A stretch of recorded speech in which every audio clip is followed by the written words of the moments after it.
So we've got back out with some new loads and the chronograph, and we did some more testing, and I was really surprised because I thought I was having a problem with the electronic scale, and that's why I was using my sliding beam scale to double check everything.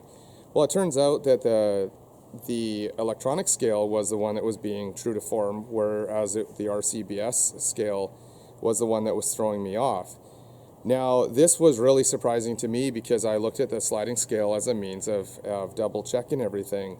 And it's by no means, the gospel on whether or not to use a sliding scale. It just means that sliding scale that I have is defective. So getting out today with the stuff that we loaded from the electronic scale, we had a extreme spread of 9 feet per second over 5 rounds. We had 2 at 2781 and 2 at 2783. I will take those numbers. That's I'm pretty happy with that. I'm ecstatic with the 2781 and 2783. This chronograph has already paid for itself in my mind. It's shown me where there was some indiscrepancies, and it's allowed me to solve that mystery. Whereas like the old style chronograph that I was using before, that hunk of junk, like I said, it ended up over a mountainside. I did pick up the pieces. But talk about a waste of money and ammo and time using that thing. How high a quality of tools you're using is going to affect like what your outcome is, what your output is. So for those of you that are sort of sitting back going, maybe being a bit skeptical and thinking, well, I can just true, my algorithms to the average feet per second that I have. Well, that's all fine and dandy, but when it comes to those extreme range shots, if you have a 20 or a 30 or 40 feet per second difference, that's a huge difference at those extended ranges.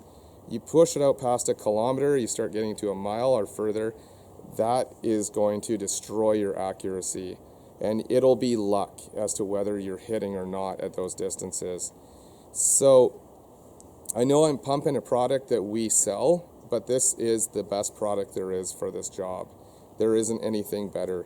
And like I said, there's advantages to it. Like, it took me 5 minutes to set the thing up, and I didn't miss a single shot with it. This thing allowed me to do was to discover where I had some indiscrepancies in my reloading. It wasn't primers, it wasn't brass like I thought it was, and I mentioned in the last video. No, it actually was the scale itself. I would have been guessing, till the end of time if I hadn't had this tool to use to decipher what was happening.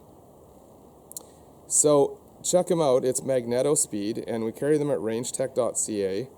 They're $268 Canadian, and if you're really serious about long range shooting, this thing is a must. This thing's going to allow you, like I said, to diagnose, problems that are happening. And it's also going to give you the peace of mind that, say you're going to take a shot on an animal at long range, or you're going into a competition, knowing that, 99.9% of your ammo is accurate as you think it is, and you're going to avoid that vertical stringing. So thanks for joining us. I hope you find this useful. If you want to learn more about the long range shooting, check out our courses at rangetech.ca. We're going to be offering some courses on Vancouver Island and up in the Rockies, and I think you'll find them really useful.